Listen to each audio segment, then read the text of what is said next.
Welcome to the WordPress Photography Podcast, the podcast for photographers who want to learn how to get the most out of WordPress to grow their photography business. You don't need to be a geek to understand WordPress. Settle back and listen as we show you how. Now, here's your host, Scott Wyden-Kivowitz. Welcome to episode 64. My name is Scott Wyden-Kivowitz, and I'm joined by my guest, Beth Teutschmann. I got it right. Beth is a professional editing unicorn and I have to do that part again. Beth is a professional editing unicorn and photographer, virtual assistant or VA, taking care of tasks, many different tasks for photographers like retouching, editing, blogging, newsletter creation, and so much more. On an average day, you can find her hanging out in Lightroom, my editing software of choice, drinking. I think she's got a bottle of something behind her, and even playing video games. What is your video game of choice? Oh, you know what? I could just fall into Fallout or Skyrim for days. Like, I'm all about Bethesda games. They're so good and so layered and complex. Although I just recently beat Skyrim, and then the ending of it was just so underwhelming. Like, I haven't picked it up since then. But they're coming out with a new Fallout later this year, and I'm pretty excited about it. I did hear about that. Yeah, my game of choice recently is Players Unknown. I'm sort of going. Not that I don't like Fortnite, but I just like Players Unknown better now. So I've been using that. Yeah, I've heard a lot about Fortnite. What platforms does it appear on? Pretty much everything right now. Everything. They just came out with even Nintendo Switch, so it's on everything.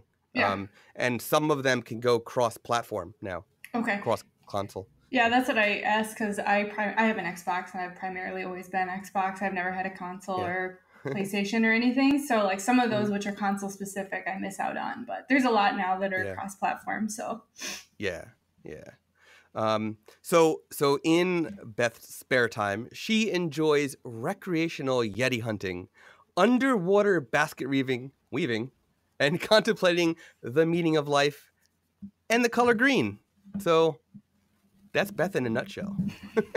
Yep. So I've known Beth for a few years at this point, and she is knowledgeable in so many things and helpful to so many photographers in a variety of things, as you have just learned.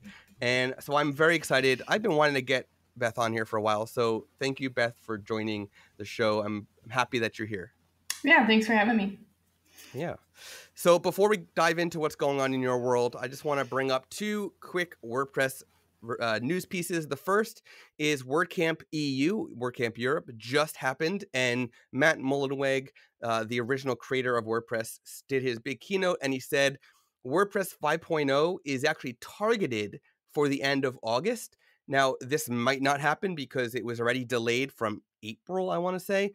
So there's a good chance it may not happen in August because this is the one where the new visual editor is coming to WordPress. So if it meets the time frame, that means that by September, every WordPress user will have a brand new visual editor experience. But if it doesn't, it just means it's still delayed and it's coming at some point. So currently targeted for August. We'll see what happens.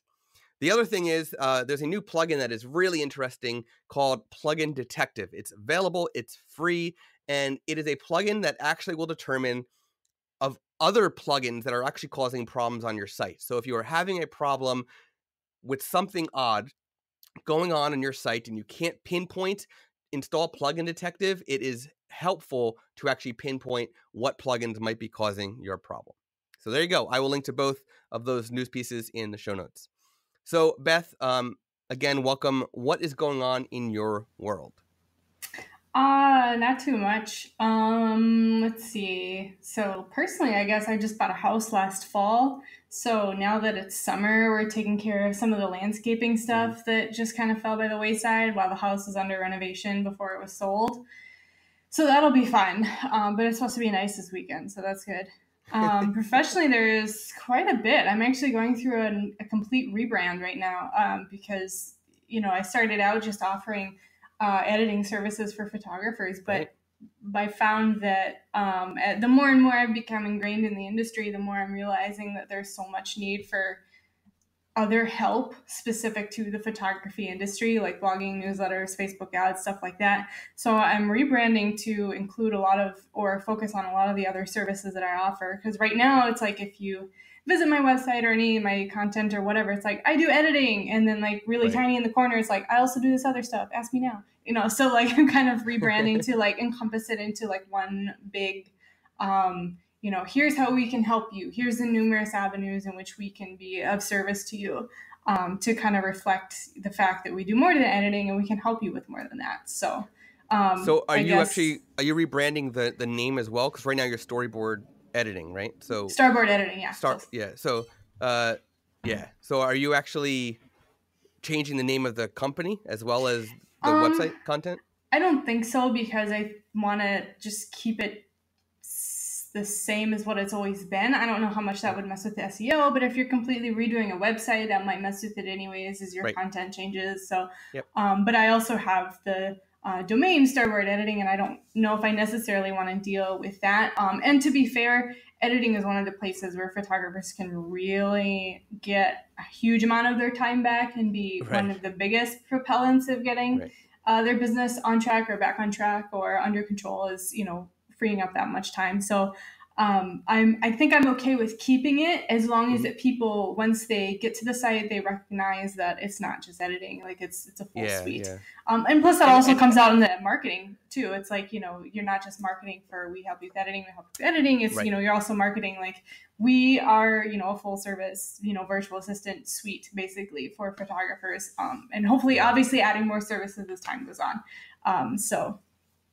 And the word editing can also work in the blogging sense and the newsletter sense and a bunch of others. So it does still work. Oh yeah, it's true. I suppose I didn't think of that. I guess when you're creating content, there's still an editing process that goes through it, it's still editing a brand and marketing materials and whatnot as you create that. So that's true. I suppose I didn't think of that angle for it. But yeah, so that's the biggest thing. A friend of ours, Chris Aram, is doing the site with Beaver Builder. Nice. Beaver Builder is amazing for WordPress. So that's happening, and I'll be working on that today once we're done here, continuing to like load content in and all that kind of stuff, and hopefully get all of that transitioned and sent out into the world, hopefully sometime this summer. So, and I'm growing my team as well. I have 2 editors right now, one that does retouching and one that does Lightroom editing, and hopefully continuing to grow and add another one by the end of the year as well, to continue to just bring in that help that photographers need and be able to facilitate it. So that is great. It's funny, when you first think, okay, outsourcing company, and the outsourcing company has staff, are they outsourced? You know what I mean? Like, that's the first thing that goes through my head, absolutely. But they could be somebody that you outsource, right? So that that they still work for you, but they work per diem, or they could be something you bring on permanently. It's just funny to think. In my head, I'm thinking, it's like this, like meta. It's the 2 girls, they are in the U.S. sort of. One of them like is from the U.S., but she travels a lot. She's my retoucher, so like sometimes she's in the U.S. She's from the U.S., and then the other one is in the U.S. Permanently. So, she lives here, year round. So her husband's in the military, and she was sick of moving her business. Like, she'd moved her business like 8 times or something ridiculous, like moving with her husband in the military. And she's like, I just need a boss. And I'm like, man, if I would have had to move my business twice, I would have been like, I'm done. I need another job. So, but needless to say, she handles all my blogging and SEO stuff, because obviously she had to get really good at it when she was constantly moving her business. So I'm like, you know what? You're really good at this. You can handle all of it. And she does so much better job than I could do with it, because like she absolutely was like integral for her business survival over the years to be good at that kind of stuff. So like she handles all of it, and she does an amazing job. So yeah, when she made me aware, I'm like, hey, I'd love to be able to do this for you too if you want to. I'm like, absolutely. So immediately just started bringing on clients and like sending them, sending her the content to work with. So that's been really nice. So that's fantastic. So we've on this show and just I guess in the photo industry altogether, it's known that that there's a lot of outsourced photo editing available. And so that's why in today's show, I want to talk less about the photo editing and more about the blogging and newsletter outsourcing, because that's not talked about that much. And I feel like it needs to, because it's something that so many photographers avoid doing. They avoid blogging, they avoid their email list because they're, for whatever reason, they're scared of blogging. They don't know what to blog about. They're scared of newsletters. They don't know what to write about for in the emails. So let's start with the blogging. Tell us a little bit about your blogging services, what it entails, and things like that. Yeah, so it's pretty customizable, to be honest. Like it's one of the ones that we sell the most often. So by the way, I do it all by monthly subscription. So you subscribe per month, and then per month, depending on what you're paying, you get X amount of content. And we decide all of that up front ahead of time. Because I found that I've offered blogging services in the past, but what happens is that photographers like pay as they go, and then they forget to send me the pictures they want in the content, and they forget to send me the bullet points so I can write content. So I found like the best way to keep people accountable is to do it by subscription. And like, sure enough, like consistently, like every month we're putting out content for these people. So that's one way I figured out how to make sure people are accountable for making sure they're getting us what we need to do our job. And so that then we can actually do our job. So that being said, it's completely customizable as far as like what you want per content. I have like a baseline, like a minimum, and which actually sells quite often, because a lot of times people are like, I hardly blog like twice a year and send out 2 newsletters ever. So like even getting out something like monthly, once a month, is like a huge like difference for them. Like that's what actually sells the most often, is like 1 blog post and 1 newsletter per month. So then what we do is we coordinate everything by Dropbox. So they send us, I have a welcome packet that goes into it. It's like all the details of how the process works. And then each month comes with like a content packet. So they just write everything they need us to know about the session, like, because like obviously we weren't there, we don't know. Say like maybe stories happen during that day. We always try to write at least 300 words for the clients, and then we tag all the images for SEO, we resize them for website, all that kind of stuff, add a call to action, make sure we're linking out to other vendors if relevant, for like, especially with weddings, you'll have like numerous vendors that are involved. That's how we coordinate. And again, like my one editor or staff editor handles most all of this because she's so good at it. One of our clients too, who has been doing it now for, I don't know, like 2 or 3 months, has moved up to like the second page with ranking. Nice. Where for a couple different things, like one of them is like Cincinnati Cake Smash or something. She's moved up to like the second page, just from 1 blog post a month for like 3 months or something. Sometimes it doesn't take much. Sometimes. Yeah, absolutely. And she changed a different ranking on something else as well, but I can't remember off the top of my head if it was like a children's photographer or something. So like even in the short amount of time we've been doing it for people, it's made a difference. But that's what a lot of photographers don't want to do. They don't want to take the time to know what they should be labeling files and photos and stuff like that, or like how to code the keywords into the content so it sounds natural, but it's still getting like Google what it needs to find the right information, because you have to do it so it's natural and it reads for people. Right. And a lot of photographers don't really do call to actions or understand why they're needed. Like they assume people understand what to do next on their website once they're done with the blog post, but like everything we create has something specific.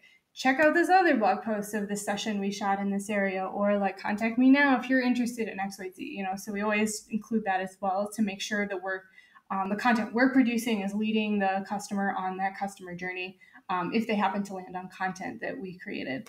But anyways, so that's the most common one, is like 1 blog post and 1 newsletter per month. But it goes up from there. Like we have people who do 2 blog posts and 1 newsletter, 3 blog posts and 1 newsletter. And for people who don't have newsletters and newsletter audiences, we help at least build out a sequence.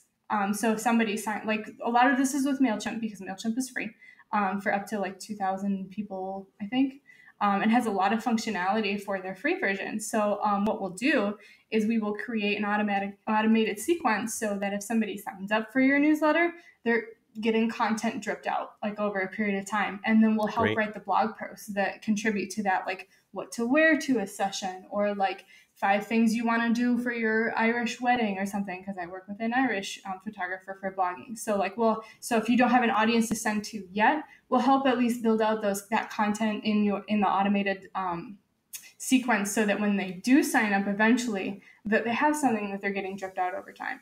And that's the other thing too. We write that kind of content. So if you want to write a blog post like how to prepare for your boudoir session, like we can write that. Just like supply us the notes and the bullet points that we need.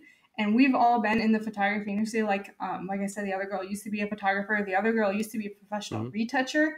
Like that was her full-time job before she left the company she used to work with. So like we've all been in the photography industry long enough. Like we know what we're doing. So like that's why we're catering it specifically for photographers, because we're in the industry and we know what we're doing. So like there's that much less of a hurdle you have to cross, really, because like there's a lot of things that, you know, industry to industry where there's entrepreneur or photographer that overlap for sure, but it's that much easier when you're working with somebody who's familiar with the industry that you're in. So that's one thing that has also been helpful. Like there's like working with my other editors, there's a lot of things I don't have to tell them because they worked in the photography industry. They just know to do it.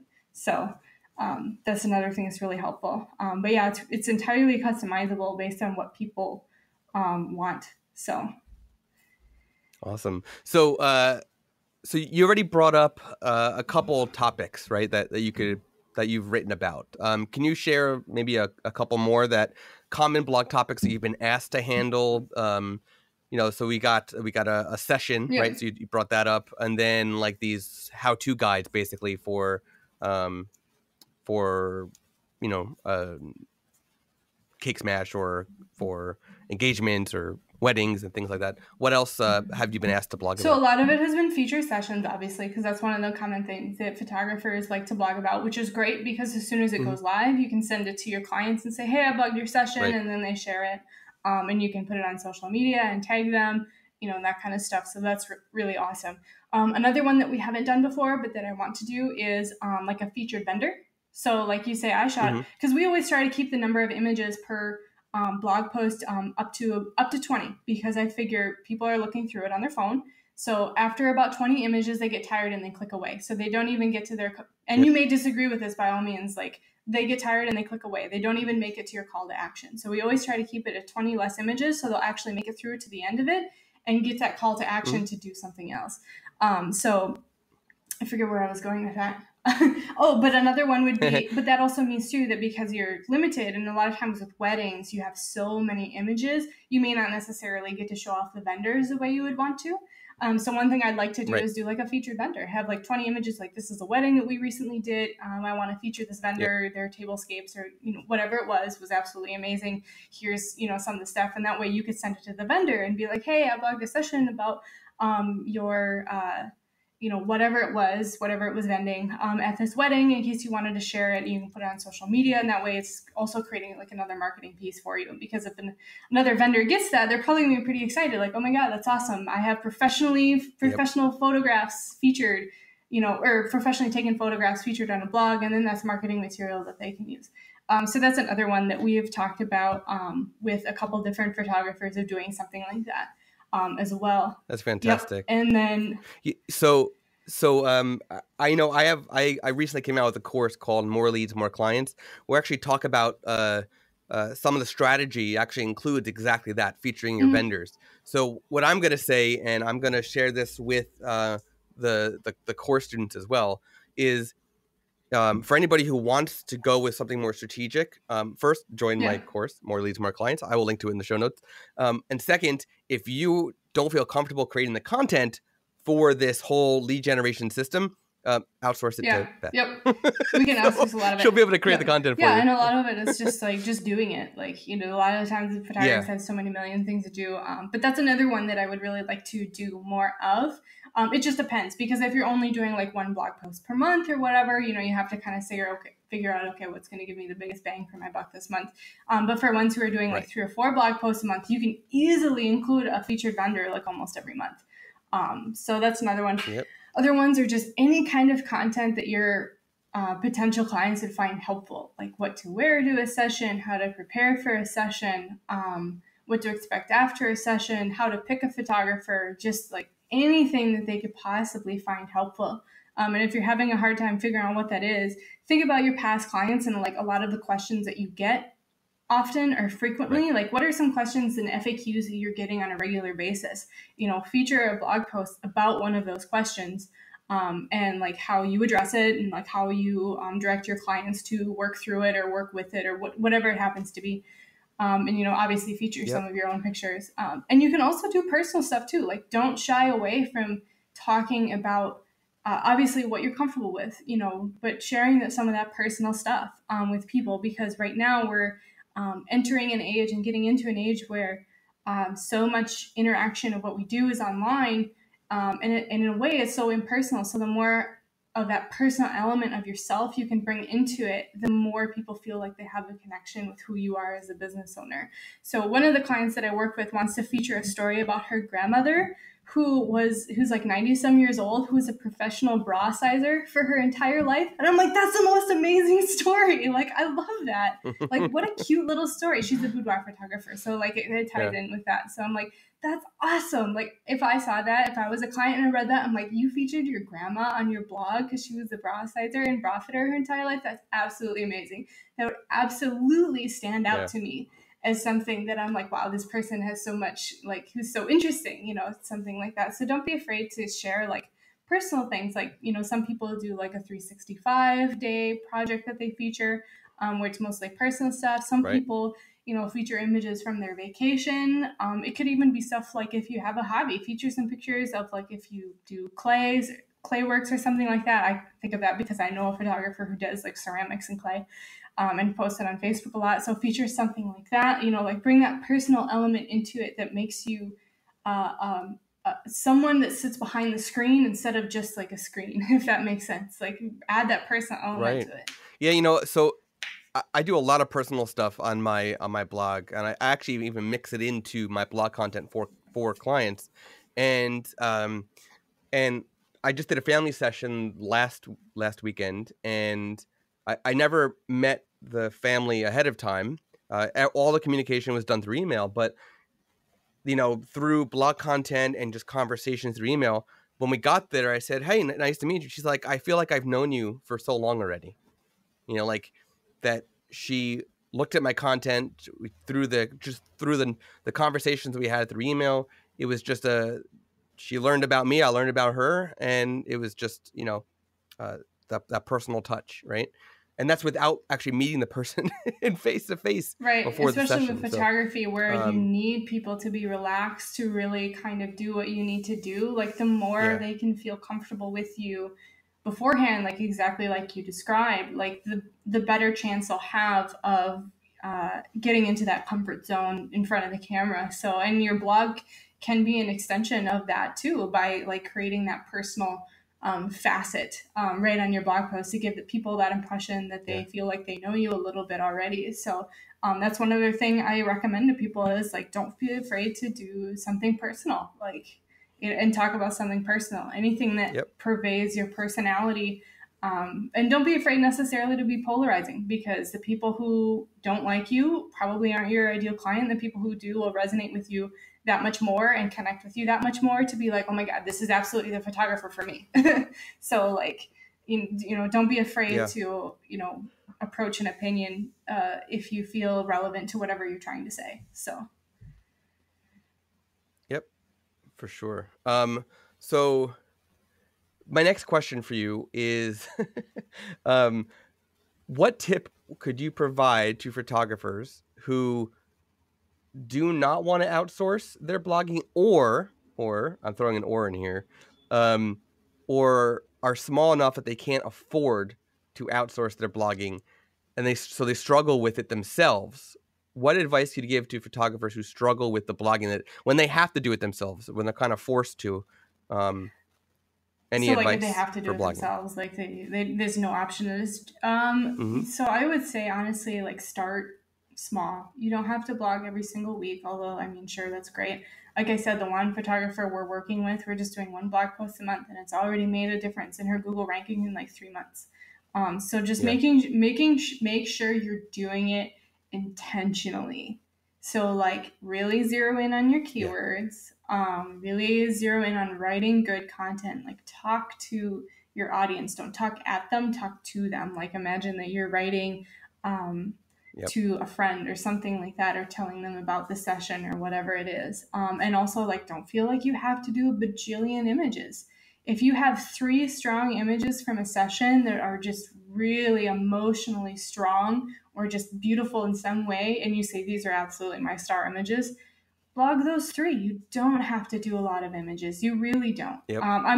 It's, more is better up to a certain point, but don't feel like you have to, like really just make it simple and sweet. I would say still try and have a decent amount of written content, because again, the more you're writing, the more that personality and who you are is coming through. Even if you're talking about your clients in that session, who you are and everything is still being purveyed. So at least try to write a few paragraphs, I would say, 2-3 sentences each to at least. And I'm thinking, and I'm not even like someone who knows SEO may not necessarily be like the most perfect SEO advice, but I'm thinking from like a client perspective, if I'm going to their website, because you have to remember too, like I'm not a photographer, like I've never been a photographer. So like a lot of times I am my client's ideal client. So I'm thinking like, if I'm going to their website, like what am I going to want to see that's going to help me, determine my opinion. Is this somebody I want to work with? And for me, it would be like, just write at least a few paragraphs, 2 to 3 sentences each. Let your personality come through. Don't feel like you have to sound professional, sound exactly like who you are as a person. And just start with like once a month. And make sure that at the end of it, you're giving whoever's reading it, the audience, a clear idea of what they should do next. Like, contact me if you want to set up your own engagement session, or click here to sign up for my newsletter, or click here to check out a blog post of another session I did at XYZ location. Make sure you're including something like that as well. So yeah, that's definitely something I would just recommend, is like, keep it simple. Don't feel like you have to go overboard right from the start. Yep. Great advice. So let's move into newsletters now. So tell me a little bit about your newsletter services. I mean, I know it's going to be similar to blogging, but newsletters have to be treated very different than a blog, because you're literally getting into somebody's inbox every time you do it. And that could be a little nerve-wracking at times. So let's talk about so newsletters. Tell me about your newsletter services. Photographers are so scared to send newsletters, I found out. It's like, and I don't really understand why. Because if people signed up for your newsletter, they signed up because they want to hear from you. So by not sending a newsletter, you're kind of being rude. Like, not overtly, but these people are saying, hey, I'd really like to hear from you, and then they never hear from you. Like, that's kind of sad. So like, so kind of try and bridge that gap of feeling like rude or bad about it, first of all. Second of all, for the most part, we use MailChimp because it's free, and their free service has a lot of functionality that's usually good enough for the average photographer. Until they get to a certain amount of subscribers. So we found that generally works the best, and they're very integrated with a lot of different website templates and so on. And it kind of depends. We usually encourage people to feature something in the session. Like you could feature sunset sessions, you could feature a mini session that you're doing, or something that is like time specific. Like, I have 2 more dates to fill for family sessions next month. Email me back. That's time sensitive, so it wouldn't necessarily be appropriate for a blog post. I mean, it could, but that blog post is going to go out of relevancy very quickly on your blog. So I wouldn't necessarily keep that for a newsletter. And let's see, a lot of times the newsletters also contain just like a little snippet of the blog post. That's why it's like blog post and newsletter per month. It'll like a little snippet of it, and then to go read it. So you're getting people onto the site, and then like they read through the blog post, and then the blog post says contact me now. So you've led them from that funnel, from like their newsletter to the blog post, to the contact me, and ideally they get in touch. That's not going to happen every time, but it's certainly not going to happen at all if you don't send a newsletter. So a lot of times our newsletters reflect a blog post. They'll say, hey, here's a thing I did, include maybe like one picture because you don't want too many pictures, because a lot of email providers like Gmail doesn't even show the pictures unless you tell them to show the picture in Gmail. So like we don't even include a lot of them because like why? And a lot of times the deliverability is better without images and stuff like that too. So we try to keep it pretty minimal. There's Yep. It's funny. I've been doing email marketing for years, just as I have blogging. And at one point, I would say maybe 2 years ago, I went from a beautiful MailChimp design to a plain text design. Literally, no images, no color. It was just a plain text design. And my test was, how is it going to impact deliverability? And it turned out that plain text actually delivered a heck of a lot better than a design. But that what I found that was funny was I was getting replies from people that would never engage with the email list before, and the replies were, "Why aren't your emails pretty anymore?" Oh my God, right? you're kidding. So I went back hilarious. to having a design because people were complaining about how ugly the plain text was. And so the deliverability went down again. Not terrible, but it went down again. And the design's simpler. There's some color and some, there's a border and there's stuff going on, but it's not as flashy as the original one was. As a hope to find a good medium, and I did. I found a good medium by making it just a little designed, but not overly designed. Yeah, we try not to add like too many pictures, but there will be some branding elements just to keep it like consistent with brand and stuff like that. But for the most part, like we keep it simple, and like a lot of times you have to remember people are reading this on their phone. So like they're not generally like there's always, if you're telling a really good story, generally they're not going to read a huge long email on their phone. They're going to read like a few paragraphs and be done with it. So we usually try to keep it pretty short and to the point with the newsletter, and link out to external content if appropriate. But a lot of the other times that we'll do would be like a model call. You could send that out in a newsletter too as well to your newsletter list. Let's see, what else could you do, and what else have we done? Partnering. Yeah, pretty much we've tried to keep anything that was date sensitive to a newsletter because it would go out of date on a blog that much quicker. So if you want to let people know that you have like 2 session spots left to fill, or a session spot opened up, or you're doing a day of minis, or something like that is great content for newsletters. And then like I said, also just here's a blog post. You obviously don't use this text specifically, but like here's a blog post, here's a link to it to read more, and then the end of the blog post says contact me or something like that to kind of like lead them through that funnel. So like newsletters, it's kind of a little bit more wishy-washy. Because you have that ability to do like the date specific stuff. And what we do is we always ask the photographers at the beginning of the month, do you have anything coming up that you want people to be aware of, that is time or date specific, or even like a featured product. We'll say, what, do you want to feature like albums this month or something like that? And then maybe feature like a wall art creation or something like that too. Like, and offer like a discount to like, any family that books in this month gets 10% off a wall art design, something like that, so you can do that as well in an email. And because it gives people an incentive to make sure that they're opening the email, like if they're getting like some kind of a deal, a discount, or notification on something they wouldn't otherwise hear about. So always make sure you're providing like some kind of value to it in some way. So to answer your question, it was kind of all over the place, but like newsletters. No, that answered. Yeah. You went through the gamut of everything that you offer for newsletters. And in fact, my next question you actually answered earlier under the blog discussion about autoresponders. So the next question was, do you create autoresponders for photographers or just individual emails? And you're obviously doing both, which I think is fantastic. So I'm a big advocate for setting up a really good autoresponder campaign. Or what MailChimp now calls them, automation. So I'm a big fan of that. I used it for a variety of things, and I specify it per photography category. So like my automation is different for families than it is for Cake Smash, that it is for headshots.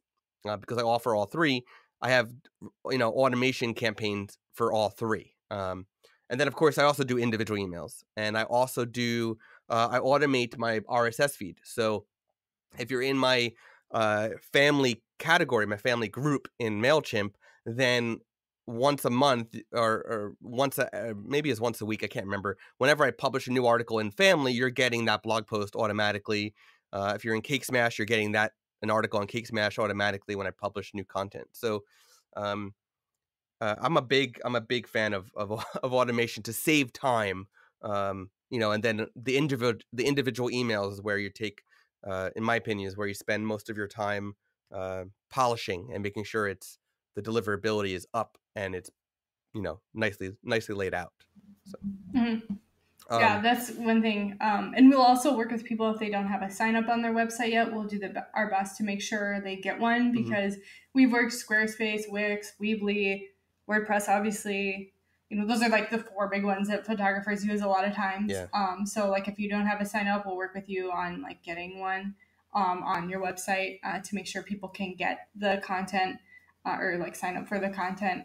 But yeah, we work with people. And if they don't have like, I don't know what to write in an automated sequence, like depending on what kind of photography they do, we can provide them ideas, because as soon as you say to a photographer, like a wedding photographer, let's say they didn't know like what to write, I could just be like, okay, well, what would you suggest for a bride putting together a timeline? And they can obviously get that information because they've been doing weddings long enough that they could like put together an awesome timeline, so like they have so much. It's usually just like kind of like prompting them, because a lot of times photographers think it has to be something like huge and complicated and hard, and it's like, no, just like share your knowledge. like you've been doing this for a while, like share your knowledge about, and like you've been doing this for a while but your clients haven't, so like share your knowledge. And like there's so much of what they do automatically that they just don't consider to be something their clients want to read about, but in reality it is, because they have no idea, because that's not their job. So it's like anything like what to wear. I'm like, okay, so you're a family photographer. What would you recommend to a family with young kids to get ready for a session? What would you recommend what to wear? So a lot of that on our end is like helping prompt people to figure out like what they can offer. Because a lot of times they're like, I have no idea. And I'd be like, yeah, you do.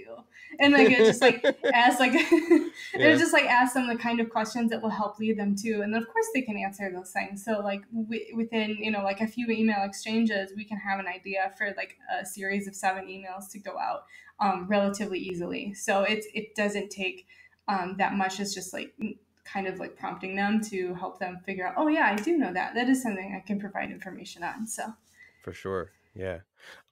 So let's to close out this conversation, we've got this newer series, newer thing, whatever you want to call it, a call to action on the podcast, where we ask you, the guest, to ask a question to the listeners of the podcast. So Beth, what kind of question do you have for everybody who's listening or watching that you would like for them to answer after they listen or watch?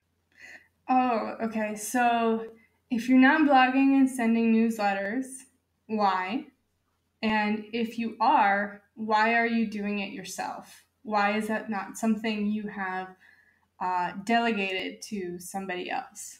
Like, I just want to have people think, because there's going to be a lot of resistance that comes up with those kind of questions, especially for photographers. So like really take a moment to examine where the resistance is coming from, and, see if there's some way that you can overcome it. So like, that's like the focus behind those 2 questions. So.